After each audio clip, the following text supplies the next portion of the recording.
Bienvenue dans Crunch Time. Qu'il s'agisse de définir un métier ou d'expliquer un terme technique, grâce à Crunch Time, les mots du développement de jeux vidéo n'auront plus de secret pour vous.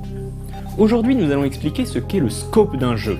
Scope en anglais, c'est le cadre, le champ, l'étendue. En d'autres termes, le scope, c'est le contenu du jeu, mais aussi son ambition. Le scope inclut des choses aussi diverses que le nombre de personnages, qu'il s'agisse des personnages jouables ou des ennemis, combien d'animations ils posséderont, la variété des environnements traversés, le nombre et la taille des niveaux, le nombre de quêtes et plus généralement la durée de vie, ou même la quantité de musique.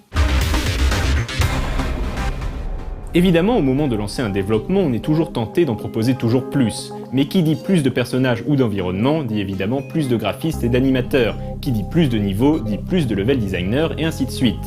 Et donc plus d'argent pour payer tous ces braves gens. Déterminer avec précision le scope est donc une étape décisive pour établir le budget mais aussi le plan de développement du jeu. Durant un développement de jeu, il est également fréquent de vouloir sans cesse rajouter des choses non prévues, que ce soit par enthousiasme pour le projet ou pour répondre aux attentes des joueurs qui en veulent évidemment toujours plus.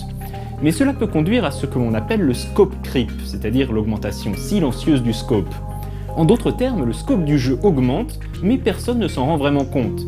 Le scope creep peut avoir un impact dramatique sur le budget et le temps de développement s'il n'est pas identifié à temps.